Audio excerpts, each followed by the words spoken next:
Hello dear students. तो आज हमारा laboratory diagnosis of bacterial infection का 6th लेक्चर है, जिसमें बेसिकली आज हम डिटेल में डिस्कस करेंगे एंटी माइक्रोबियल ससेप्टिबिलिटी टेस्टिंग के बारे में, जिसको हम इन शॉर्ट क्या बोलते हैं, एएसटी बोलते हैं। क्या होता है एएसटी, आप ध्यान से सुनिएगा। जैसे कि आप जानते हैं कि हमारे एनवायरनमेंट में क्या होता है, बहुत सारे माइक्रोब्स होते हैं, जैसे कि बैक्टीरिया होता है, फंजाई होता है, वायरस होता है। इन माइक्रोब्स के लिए हमारे पास क्या होते हैं, एंटी माइक्रोबियल सब्सटेंसेज होते हैं। जैसे बैक्टीरिया के लिए, बैक्टीरिया को किल करने के लिए या इसकी ग्रोथ इनहिबिट करने के लिए हमारे पास एंटीबायोटिक्स होती हैं। फंजाई के लिए एंटी फंगल सब्सटेंसेस या ड्रग्स होती हैं, और वायरस के लिए एंटीवायरल सब्सटेंसेस या ड्रग्स होती हैं। एएसटी का क्या मतलब होता है? एएसटी का ये मतलब होता है कि ये जो आपके एंटी माइक्रोबियल सब्सटेंसेस हैं, जो आपके ये एंटी माइक्रोबियल सब्सटेंसेस हैं, ये इन माइक्रोब्स पे कितना इफेक्ट शो कर पा रहे हैं, कितना इफेक्ट शो कर पा रहे हैं। यानी कि ये जो एंटी माइक्रोबियल सब्सटेंसेस हैं, ये इन माइक्रोब्स की ग्रोथ को इनहिबिट कर पा रहे हैं कि नहीं, ग्रोथ को इनहिबिट कर पा रहे हैं कि नहीं, या फिर इनको किल कर पाते हैं कि नहीं। तो बेसिकली आप क्या चेक कर रहे हैं, इफेक्टिवनेस चेक कर रहे हैं कि एंटी माइक्रोबियल सब्सटेंसेस की इफेक्टिवनेस क्या है माइक्रोब्स के ऊपर। तो इसी को हम क्या बोलते हैं, एंटी माइक्रोबियल ससेप्टिबिलिटी टेस्टिंग बोलते हैं। डेफिनेशन क्या है, it is a laboratory procedure जिसमें हम क्या करते हैं, इफेक्टिवनेस चेक करते हैं किसकी, एंटी माइक्रोबियल एजेंट्स की, किसके ऊपर, अगेंस्ट द पैथोजेंस। ठीक है। अब हमें, क्योंकि हमारा क्या है, टॉपिक क्या है, laboratory diagnosis of bacterial infection, तो हमें इस एएसटी को बेसिकली बैक्टीरिया के रेस्पेक्ट में समझना है कि बैक्टीरिया के रेस्पेक्ट में इसका क्या पर्पज है एएसटी का। तो विद रेस्पेक्ट टू बैक्टीरिया हम ये चेक करेंगे कि हमारे पास बैक्टीरिया के लिए क्या होती हैं, एंटीबायोटिक्स होती हैं। तो हमें बेसिकली ये चेक करना है कि एंटीबायोटिक्स जो हैं वो बैक्टीरिया पे क्या इफेक्ट शो कर पा रही हैं, वो इस बैक्टीरिया की ग्रोथ को इनहिबिट कर पा रही हैं कि नहीं, या इस बैक्टीरिया की किलिंग कर पा रही हैं या नहीं। तो basically in the case of bacteria हमारा तो ये पर्पज होता है टू सिलेक्ट बेस्ट सुटेबल और effective antibiotic against any bacteria. यानी कि अगर हमें किसी पेशेंट का ट्रीट करना है और उसको किसी बैक्टीरिया से इन्फेक्शन हुआ है, किसी भी बैक्टीरिया से क्या हुआ है, इन्फेक्शन हुआ है, तो हम यही चाहेंगे ना कि इस बैक्टीरिया को मारने के लिए जो हमारे पास बेस्ट सुटेबल एंटीबायोटिक हो, उससे हम इसका ट्रीटमेंट करें ताकि पेशेंट को इजीली रिलीफ मिल जाए। तो एएसटी का जो कंसेप्ट होता है वो हमारे लिए in the respect of bacteria इसलिए यूजफुल है ताकि हम अपने लिए जो पेशेंट है उसके लिए बेस्ट सुटेबल एंटीबायोटिक देख पाएं, पहचान पाएं, ताकि उसको बैक्टीरिया को किल करके उस पेशेंट का ट्रीट किया जा सके। साथ ही साथ on research level with the help of AST हम ये मेजर करते हैं, हम मेजर करते हैं एमआईसी और एमबीसी की वैल्यूज के बारे में। अभी एमआईसी और एमबीसी क्या होता है, एमआईसी का मतलब होता है मिनिमल इनहिबिटरी कंसंट्रेशन।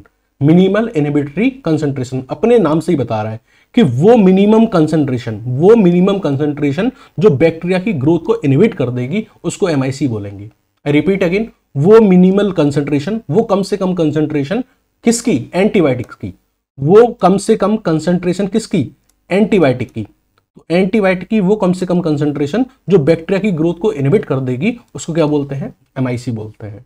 अच्छा, अब ये एमबीसी क्या है, तो एमबीसी का फुल फॉर्म क्या है, मिनिमल बैक्टीरियोसाइडल, बैक्टीरियोसाइडल मतलब किलिंग वाला, मिनिमल बैक्टीरियोसाइडल कंसंट्रेशन। इसमें क्या है, वो मिनिमम कंसंट्रेशन एंटीबायोटिक की, वो मिनिमम कंसंट्रेशन एंटीबायोटिक की जो बैक्टीरिया को क्या कर देगी, किल कर देगी, उसको हम एमबीसी बोलते हैं। तो एमआईसी में क्या होता है, वो मिनिमम कंसंट्रेशन एंटीबायोटिक की जो बैक्टीरिया की ग्रोथ को इनहिबिट कर दे, और एमबीसी में क्या होता है, वो मिनिमम कंसंट्रेशन एंटीबायोटिक की जो बैक्टीरिया की क्या कर दे, किलिंग कर दे। ठीक है। तो ये तीन पर्पस होते हैं of the AST. So this is a practical use of AST in the case of bacteria. अब एएसटी को जो मेजर करने के लिए, यानी इफेक्टिवनेस चेक करने के लिए ऑन द बैक्टीरिया, कई सारे मेथड होते हैं। तो there are many methods of AST, जिसमें सबसे पहला मेथड है डाइल्यूशन मेथड, सेकंड मेथड है disc diffusion method, third method जो है वो है ई टेस्ट, जिसको हम एप्सिलोमीटर टेस्ट भी बोलते हैं, और चौथा मेथड जो है वो है ऑटोमेटेड मेथड। देखो जो इसमें ये चौथा मेथड है, ये बेसिकली मॉडर्न मेथड है। क्या है, मॉडर्न मेथड है, and it is perform with the help of automatic machines.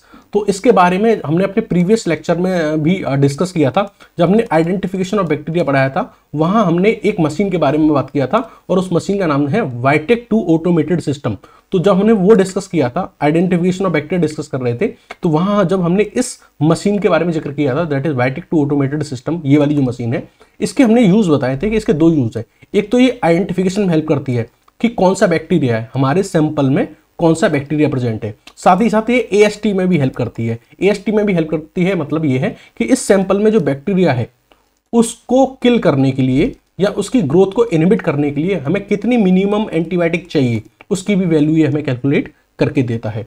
ये जो मशीन है ये किस प्रिंसिपल पे वर्क करती है, तो ये मशीन जिस प्रिंसिपल पे वर्क करती है उसका नाम है ब्रोथ डाइल्यूशन मेथड। और ये जो प्रिंसिपल है इसकी स्टडी हम अपने इस वाले पहले वाले मेथड में करेंगे। तो फोर्थ वाला हमने यहीं कंप्लीट कर लिया। हमने आपको बता दिया कि फोर्थ वाला जो है वो ऑटोमेटेड मेथड है, मॉडर्न मेथड है। ये हम ऑटोमेटिक मशीन की हेल्प से परफॉर्म करते हैं, और जो मशीन यूज होती है वो है वाइटेक 2 ऑटोमेटेड सिस्टम। ये बैक्टीरिया को आइडेंटिफाई भी करती है और एएसटी की वैल्यू भी बताती है, यानी एमआईसी और एमबीसी की वैल्यू भी बताती है कि वो कितनी मिनिमम कंसंट्रेशन होगी एंटीबायोटिक की, जिसकी हेल्प से बैक्टीरिया की ग्रोथ को इनहिबिट किया जा सकता है और बैक्टीरिया को किल किया जा सकता है। तो प्रिंसिपल यूज होगा वो है डाइल्यूशन मेथड, जिसको अभी हम डाइल्यूशन मेथड में पढ़ने जा रहे हैं। तो चलिए स्टार्ट करते हैं अपना पहला method, that is dilution method.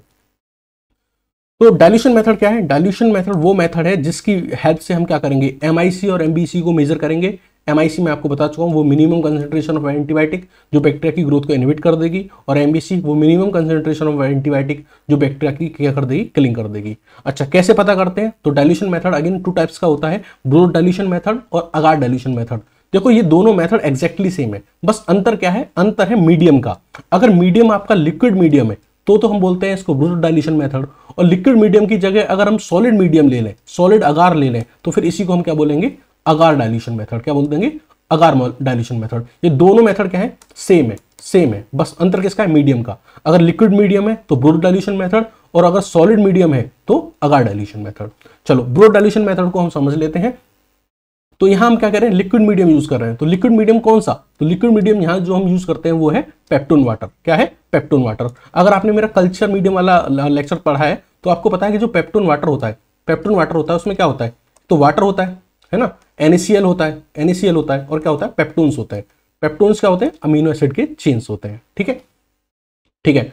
तो हम क्या लेते हैं, लिक्विड मीडियम में हमने क्या किया, यूज किया, पेप्टोन वाटर यूज किया। अब इस पेप्टोन वाटर में हम क्या कर देंगे, वो बैक्टीरिया ऐड कर देंगे जिसकी हमको टेस्टिंग करनी है, जिसपे हमें इफेक्टिवनेस देखनी है एंटीबायोटिक की, कि एंटीबायोटिक इस पे असर कर रही है कि नहीं। तो जो हमारा टेस्टिंग बैक्टीरिया है जिसपे हम अपनी एंटीबायोटिक का असर देखना चाहते हैं, उस बैक्टीरिया को हम इस लिक्विड मीडियम में ऐड कर देंगे, और फिर क्या कर देंगे, इसको इंक्यूबेट कर देंगे, यानी कि उस बैक्टीरिया को ग्रो कराएंगे हम इस लिक्विड मीडियम में।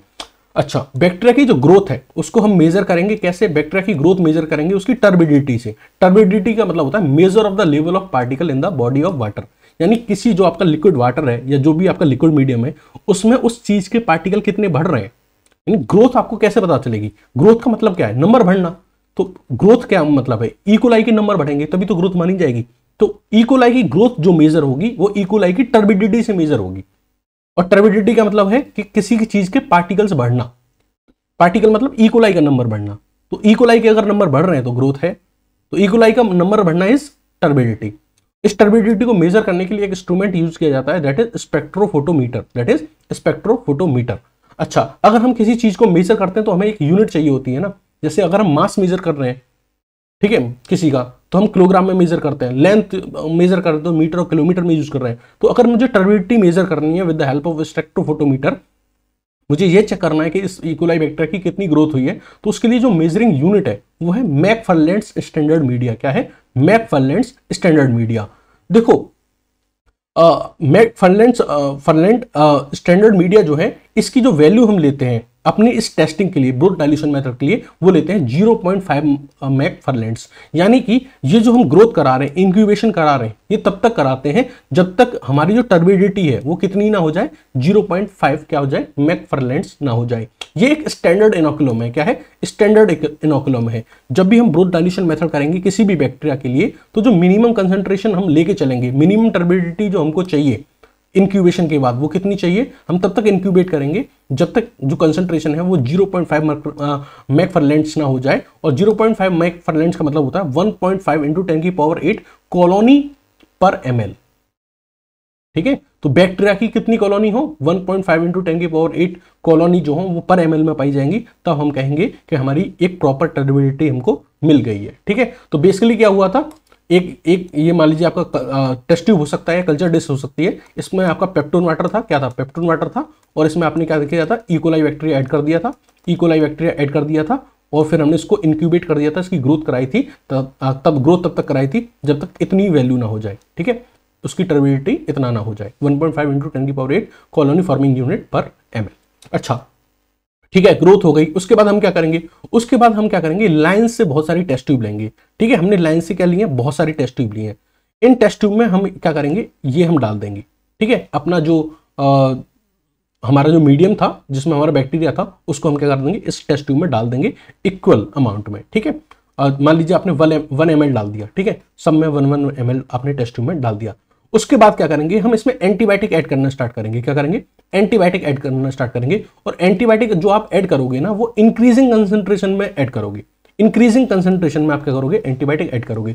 तो जब आप इसको जब आप क्या करोगे, इंक्रीजिंग अमाउंट में एंटीबायोटिक ऐड करोगे, तो एक टाइम ऐसा आ जाएगा जब आपने कम एंटीबायोटिक, यहाँ पे तो कम थी, कम एंटीबायोटिक ऐड करी, तो आपने यहाँ देखा कि बैक्टीरिया की ग्रोथ हो रही थी। फिर आपने यहाँ देखा, यहाँ भी बैक्टीरिया की ग्रोथ हो रही थी, यहाँ भी बैक्टीरिया की ग्रोथ हो रही थी, आपने देखा यहाँ भी बैक्टीरिया की ग्रोथ हो रही है। बट आपने यहाँ जाके देखा एट द 4 पॉइंट कि बैक्टीरिया की ग्रोथ जो है वो क्या हो गई, इनहिबिट हो गई। तो जहां जाके बैक्टीरिया की ग्रोथ इनहिबिट हो जाती है उसको हम बोलते हैं MIC। क्या बोलते हैं, MIC। और मान लीजिए यहां पे जाके मान लीजिए बैक्टीरिया की किलिंग करना स्टार्ट हो गई, तो ये होगी MBC। तो वो पॉइंट हम क्या करते हैं, जो हमारी सीरीज ऑफ टेस्ट ट्यूब लेते हैं, सीरीज ऑफ टेस्ट ट्यूब में जो हमने ऊपर जो कल्चर किया है उसको डाल देंगे, स्टैंडर्ड इनोकुलम को, इस वाले को। और फिर इसमें क्या ऐड करेंगे, हम एंटीबायोटिक ऐड करेंगे इन द इंक्रीजिंग कंसेंट्रेशन। और एंटीबायोटिक ऐड करने के बाद हम रिजल्ट देखेंगे। रिजल्ट हमें ये देखना है कि वो मिनिमम कंसेंट्रेशन जिस पे एंटीबायोटिक क्या कर दे, बैक्टीरिया की ग्रोथ को इनहिबिट कर दे, वो हमारी क्या है, MIC है। और वो मिनिमम कंसेंट्रेशन जिस पे बैक्टीरिया की ग्रोथ, बैक्टीरिया किल हो जाए, उसको हम क्या बोलेंगे, MBC बोलेंगे। तो इस तरीके से हम मेजर कर सकते हैं MIC एंड MBC। सेकंड जो हमारा मेथड है वो है डिस्क डिफ्यूजन मेथड, ठीक है। हमने 4 मेथड बताए थे आपको, है ना। उसमें जो दूसरा मेथड जो है वो है हमारा डिस्क डिफ्यूजन मेथड। इसको दूसरे लफ्जों में Kirby Bauer disc diffusion method भी बोलते हैं। इसमें जो मीडियम यूज करते हैं वो है कैम्हा। कैम्हा is cation adjusted Mueller Hinton's अगार। तो बेसिकली आप क्या करेंगे, एक कल्चर डिस्क लेंगे, एक कल्चर डिस्क लेंगे, उसमें आप कैम्हा डाल देंगे। क्या डाल देंगे, कैम्हा। तो आपने कल्चर डिस्क पे क्या लिया, पूरे पे कैम्हा डाल दिया। सो दिस इज कैम्हा, cation adjusted Mueller Hinton's agar. उसके बाद क्या करेंगे, आपका एक टेस्ट ट्यूब में सैंपल होगा, ये आपकी टेस्ट ट्यूब है, इसमें क्या है, आपका सैंपल है। इस सैंपल को आप क्या कर लेंगे, एक स्वैब की हेल्प से। स्वैब क्या है, एक स्टिक है जिसके बेस पे क्या लगा हुआ है, कॉटन लगा हुआ है। स्वैब की हेल्प से सैंपल लेंगे और सैंपल को इस पे पूरे पे कोट कर देंगे। अब नीचे तो क्या था, आपका कैमहा अगार था, नीचे क्या था, येलो येलो कैमहा अगार। इस कैमहा अगार के ऊपर आपने इस स्वैब की हेल्प से क्या कर दिया, अपना सैंपल पेंट कर दिया, सैंपल पेंट कर दिया। इसको हम बोलते हैं कि आपने अपना टेस्ट सैंपल इसमें ऐड किया है। और ऐड करने का जो तरीका है वो है लॉन कल्चर मेथड या कारपेट मेथड। तो आपने अपने सैंपल को कारपेट की तरह क्या कर दिया है, इस पे बिछा दिया है। अब आपने इसको इंक्यूबेट करने के लिए रख दिया है पूरी रात के लिए। जब आपने इंक्यूबेट करने के लिए रख दिया पूरी रात के लिए, उसके बाद इंक्यूबेट करेंगे तो क्या होगा, बैक्टीरिया की ग्रोथ होने लगेगी। बैक्टीरिया की ग्रोथ होगी कहां पे, यहाँ पे। यहाँ पे क्या होगी, बैक्टीरिया की ग्रोथ होने लगेगी, ठीक है। पूरे पे बैक्टीरिया हो जाएंगे। उसके बाद आप क्या करेंगे, एंटीबायोटिक की डिस्क डालेंगे। एंटीबायोटिक की डिस्क डालेंगे, जो आपको व्हाइट व्हाइट दिख रही है ना, ये जो आपको व्हाइट व्हाइट दिख रही है, ये क्या है, एंटीबायोटिक की डिस्क है। अब आपने क्या किया, इसके ऊपर एंटीबायोटिक की डिस्क डाली। तो जब आप एंटीबायोटिक की डिस्क डालते हैं, एक बात ध्यान रखना है कि ये डिस्क का जो डिस्टेंस होना चाहिए वो एटलीस्ट 25 mm होना चाहिए। तो आपने क्या किया, डिस्क शेप में एंटीबायोटिक डाली जो कि 25 mm डिस्टेंस पे आपने रखी। और फिर आपने इसको इंक्यूबेट होने के लिए रख दिया एट 37 डिग्री सेल्सियस। तो क्योंकि आप एंटीबायोटिक को टाइम देंगे ना कि वो अपना एक्शन शो कर पाए, तुरंत तो आप नहीं चेक करेंगे। तो इंक्यूबेट करने के लिए रख दिया आपने 37 डिग्री सेल्सियस के बाद। तो फिर जब आपने देखा, इंक्यूबेशन होने के बाद जब आपने देखा, तो आपने देखा कि ऐसा आपको 2 चीजें दिख सकती हैं। या तो जो डिस्क है उसके पास इस तरीके से क्या बन जाए, जोन ऑफ इनहिबिशन बन जाए। जोन ऑफ इनहिबिशन मतलब जहां डिस्क है उसके आसपास के एरिया में यहां पे कोई भी बैक्टीरिया की ग्रोथ नहीं देखने को मिल रही।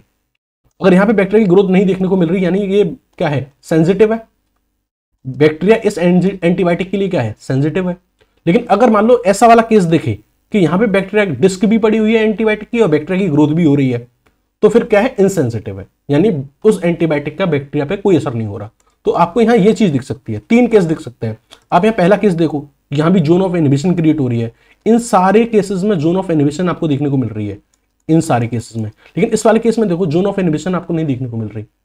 तो 2 केस हो सकते हैं, या तो जोन ऑफ इनहिबिशन आपको देखने को मिले या फिर नहीं मिले। नहीं मिल रही है यानी कि बैक्टीरिया पर कोई असर नहीं हो रहा उस एंटीबायोटिक का, यानी कैसा है, रेजिस्टेंट है। लेकिन अगर जोन ऑफ इनहिबिशन आपको देखने को मिल रही है इस तरीके से, तो वो क्या है, सेंसिटिव है।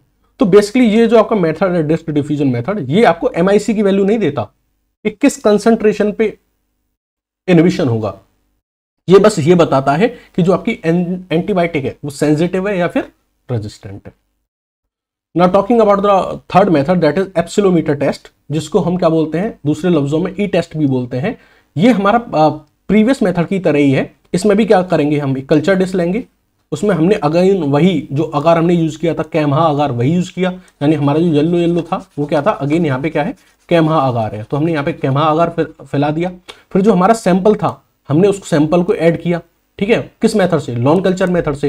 यानी कि जो हमारा टेस्ट ट्यूब में सैंपल था, इस टेस्ट ट्यूब में हमारा सैंपल था जिसमें हमारा बैक्टीरिया था, उस बैक्टीरिया को हम क्या करेंगे, स्वैब की हेल्प से, ये स्वैब है, इसके टिप पे क्या है, कॉटन लगी हुई है, इसको डिप करेंगे, डिप करके फिर हम पे क्या करेंगे, ब्रश की तरह इस पे क्या करेंगे, पेस्ट कर देंगे। यानी लॉन कल्चर मेथड से अपने पूरे जो बैक्टीरिया थे, सैंपल के बैक्टीरिया थी, उसको क्या कर देंगे, फैला देंगे, यहाँ फैला देंगे, इस तरीके से पूरी तरीके से फैला दिया, ठीक है, कवर कर दिया। इसको बोलते हैं लॉन कल्चर या फिर कारपेट मेथड। अब क्या करेंगे, देखो प्रीवियस मेथड में हमने क्या किया था, एंटीबायोटिक की डिस्क यूज की थी, क्या कही थी, डिस्क यूज की थी। इस बार डिस्क नहीं यूज करेंगे, इस बार हम यूज करेंगे एंटीबायोटिक की स्ट्रिप। क्या करेंगे, स्ट्रिप यूज करेंगे। स्ट्रिप मतलब पत्ती, इस तरीके की पत्ती होंगी, ये स्ट्रिप, ये स्ट्रिप, इस तरीके की स्ट्रिप यूज करेंगे, स्ट्रिप लगाएंगे। इन एंटीबायोटिक स्ट्रिप की खास बात क्या है, इनकी ये खास बात है कि इन एंटीबायोटिक स्ट्रिप के अंदर ही एंटीबायोटिक प्रेजेंट है, और एंटीबायोटिक इस तरीके से प्रेजेंट है in the ascending order, increasing concentration. यानी कि अगर ये मैं स्ट्रिप के इस वाले एरिया पे देखूं, इस स्ट्रिप के इस वाले एरिया पे देखूं, तो एंटीबायोटिक की कंसंट्रेशन कम है, एंटीबायोटिक की कंसंट्रेशन क्या है, कम है। जैसे जैसे मैं इस स्ट्रिप पे आगे की तरफ बढ़ूंगा, तो एंटीबायोटिक की कंसंट्रेशन क्या हो जाती जाएगी, इंक्रीजिंग होती जाएगी। यानी कि ये जो स्ट्रिप है, ये जो स्ट्रिप है हमारे पास, ये जो आप स्ट्रिप देख रहे हैं, इस स्ट्रिप के अंदर एंटीबायोटिक है, और कैसे है, इंक्रीजिंग कंसंट्रेशन में। किसमें, इंक्रीजिंग कंसंट्रेशन में। नीचे वाले पे थी 0.016, यहां पे आके हो गई 1.5, यहां पे हो गई 256, यानी कि इंक्रीजिंग कंसंट्रेशन में है। अब हमने देखा कि यहां कंसंट्रेशन लो थी एंटीबायोटिक की नीचे वाली जगह पे, तो यहां पे बैक्टीरिया की ग्रोथ मस्त हो रही है, क्योंकि यहां पे इस रीजन तक क्या है, इस रीजन के नीचे नीचे बैक्टीरिया की एंटीबायोटिक की जो कंसंट्रेशन है वो कम है, तो बैक्टीरिया मस्त ग्रो कर रहे हैं। लेकिन स्ट्रिप में जब हम यहां पहुंचे एट 1.5, तो 1.5 पे हम देख रहे हैं कि जोन ऑफ इनहिबिशन स्टार्ट हो गया। यानी 1.5 वो मिनिमम कंसंट्रेशन है जिस पे बैक्टीरिया की ग्रोथ क्या हो रही है, रजिस्ट हो रही है, क्योंकि यहां पे अब जोन ऑफ इनहिबिशन तैयार हो गया। जैसे जैसे हम ऊपर जा रहे हैं, एंटीबायोटिक की कंसंट्रेशन जो है ऊपर जाने पे बढ़ती जा रही है, और आपकी जो जोन ऑफ इनहिबिशन है उसका साइज भी बढ़ता जा रहा है। तो अगर हम देखें कहां से स्टार्ट हुआ था, 1.5 से, तो 1.5 वो मिनिमम कंसंट्रेशन होगी जिसपे बैक्टीरिया की ग्रोथ इनहिबिट होती है। तो इसकी हेल्प से हम MIC कैलकुलेट कर सकते हैं। तो this was all about the AST। ये वीडियो आपको कैसे लगा कमेंट सेक्शन में बताइएगा। Thank you and have a nice day.